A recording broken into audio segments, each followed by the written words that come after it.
देखो यहाँ बोर्ड पे एक बार बोर्ड का देखो किसी दिखेगा। यहाँ पे देखो तंत्रिका तंत्र जो है वो मस्तिष्क का निर्माण, तंत्रिका तंत्र वो न्यूरॉन से होता है। किससे होता है? मस्तिष्क का निर्माण जो होता है तंत्रिका तंत्र वो न्यूरॉन से होता है। अब ये कह सकते हैं कि तंत्रिका तंत्र जो है वो हमारे शरीर की कौन सी शरीर की सबसे बड़ी कोशिका है और ये एक ही बार रीजनरेट होती है। मतलब क्या है कि एक बार ये बनी, इसके बाद अगर डैमेज होगी वापस से रिपेयर होगी क्या? नहीं होगी। और कौन सी कोशिका यकृत जो होता है ना वो तो वापस रीजनरेट हो जाता है ना, लेकिन ये तंत्रिका तंत्र नहीं होता है। इसका मस्तिष्क का निर्माण इससे हुआ है। अब देखो यहाँ मस्तिष्क के अकॉर्डिंग तंत्रिका तंत्र पढ़कर परिभाषा देखो, शरीर के विभिन्न अंगों व तंत्रों के मध्य समन्वय बनाने वाले तंत्र को क्या कहते हैं? तंत्रिका तंत्र कहते हैं।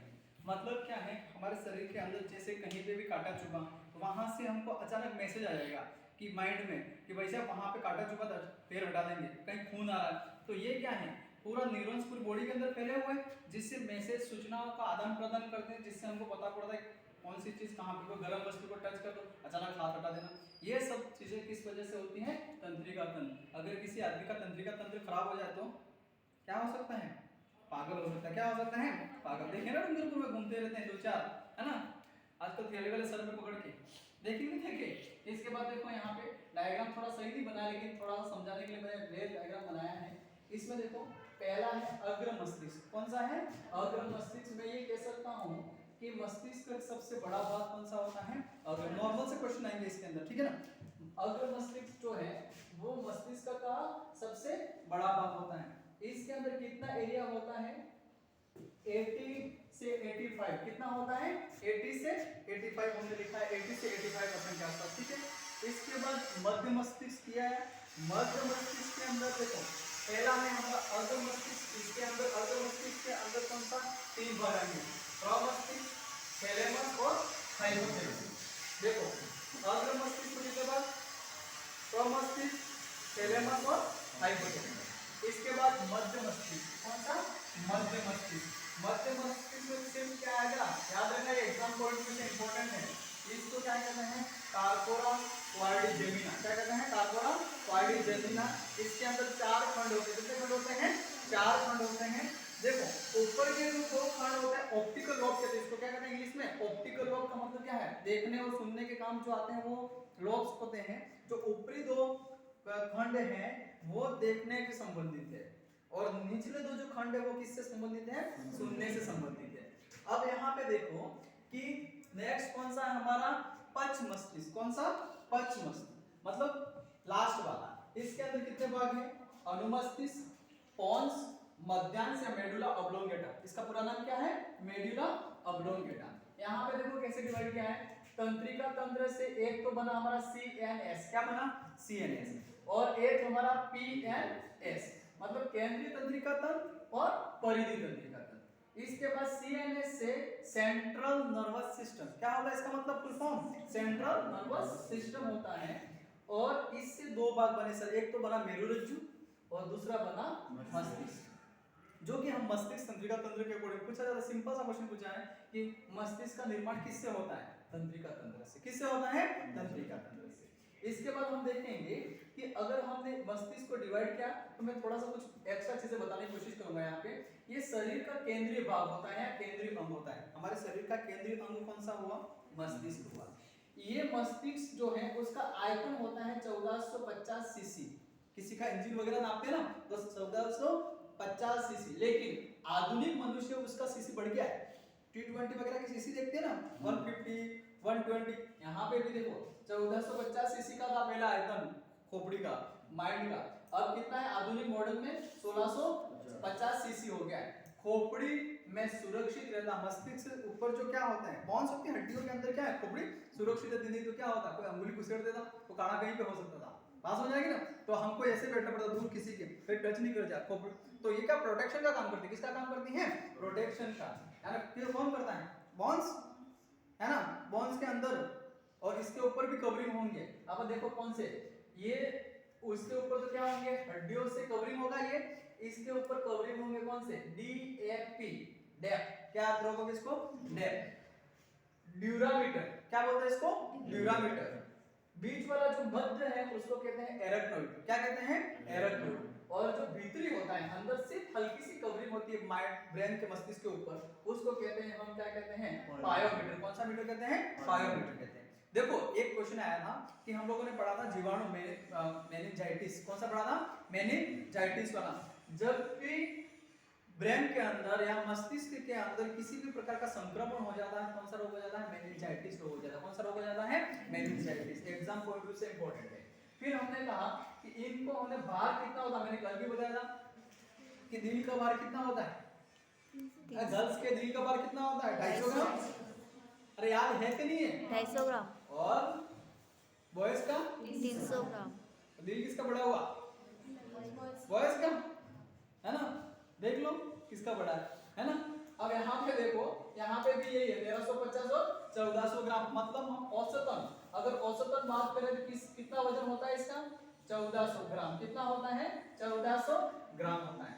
फिर हमने मस्तिष्क से कितने पार्ट निकाले? 3 भाग निकाले, अग्र मस्तिष्क, मध्य मस्तिष्क और पश्च मस्तिष्क। मैंने कहा सबसे बड़ा भाग ये 80 से 85% एरिया कवर करता है। मतलब सबसे ज्यादा क्रियाएं जो होती हैं, फंक्शन जो होते हैं, किसके अंदर होते हैं? अग्र मस्तिष्क के अंदर होते हैं। देखो क्या क्या याद रखना है, एग्जाम में इससे डीप कहीं नहीं जाएगा, लेकिन मैं व्याख्या भी करवाऊंगा, जगह नहीं है तो लिख लेता मैं आपको। देखो यहाँ पे सबसे बड़ा क्षेत्र 80 से 85% जो एरिया कवर करता है, क्षेत्र कवर करता है।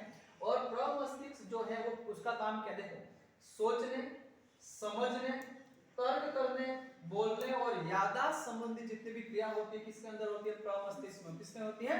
प्रमस्तिष्क। ये चीजें आपके सीधा सीधा पूछते हैं कि तर्क करने की क्षमता कौन से मस्तिष्क के अंदर होती है?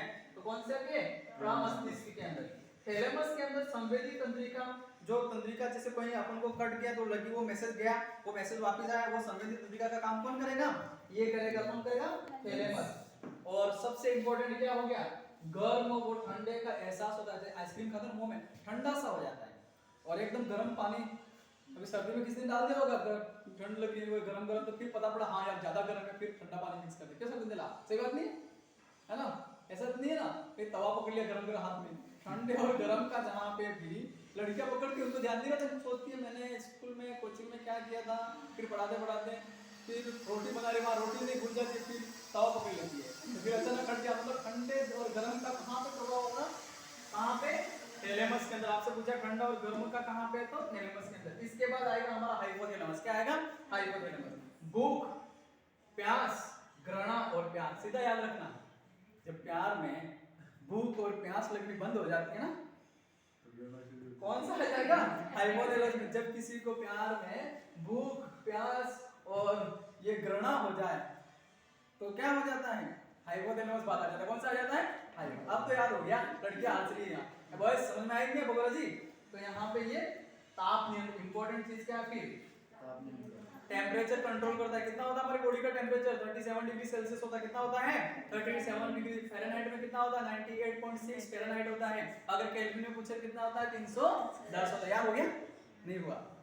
हो गया ना? Very good. इसके बाद देखो ये इंपॉर्टेंट है, कार्पोरा क्वाड्रिजेमिना। सीधा सीधा पूछा गया सर टेट वगैरह छोटे छोटे एग्जाम थर्ड ग्रेड के अंदर। कार्पोरा क्वाड्रिजेमिना कहाँ पे होता है? मध्य मस्तिष्क। इसके 4 लोब होते हैं।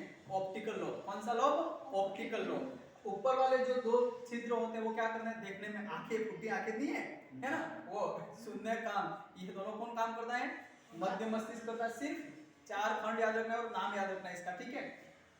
और यहाँ पे देखो पक्ष मस्तिष्क, ये बहुत काम की चीज है, बहुत ही काम की चीज है। कैसे? अनुमस्तिष्क C2H5OH, C2H5OH जो भी अल्कोहल का सेवन करता है उसकी खोपड़ी में क्या होता है? कंट्रोल होना बंद हो जाता है। जैसे दारू पी ली, ड्रिंक कर लिया, अल्कोहल पी लिया, तो अब क्या होगा? मांसपेशियां जो है हमारी, मैं चल रहा हूँ ऐसे आराम से चल रहा हूँ ना, तो फिर वो तो मैं आराम से चल रहा हूँ जब तक मैंने कोई अल्कोहल वगैरह, कोई मेडिसिन वगैरह सेवन नहीं किया। लेकिन अगर इसका असर होने लग गया मेरे, कहाँ पे? पक्ष मस्तिष्क पीछे वाले भाग में, तब आदमी, आपने देखा होगा ज्यादा पिया हुआ आदमी घर में कैसे आता है? दीवार पकड़ के ऐसे आता ही आता है। कई लड़का हुआ गेट पकड़ता हुआ, फिर घर वाले पकड़ के ला, भाई साहब सो जा, सुबह तेरी उतरेगी तब बताऊंगा। तो वो कौन सा मस्तिष्क है? अनुमस्तिष्क। याद रखना, क्वेश्चन पूछा जाता है C2H5OH अल्कोहल पीने से मांसपेशियों में नियंत्रण खो जाता है। क्या हो जाता है? अब समझ में आ गई? जो भी ड्रिंक करेगा उसको बोल दोगे तेरा कौन सा सा मस्तिष्क खराब हो गया है? अनुमस्तिष्क हो गया। हमने साइको के अंदर भी पढ़ा था, ये जो परिवर्तन होता है अस्थायी रूप से होता है, जिसको अधिगम नहीं कह सकते। यहाँ पे साइको भी आगे ध्यान रखना, ठीक है ना। तो यहाँ पे भी सीखने की चीज है। इसके बाद पॉन्स और ये मेडुला एग्जैक्ट दोनों शामिल ही पड़ते हैं, लेकिन मैंने थोड़ा सा अलग कर दिया है।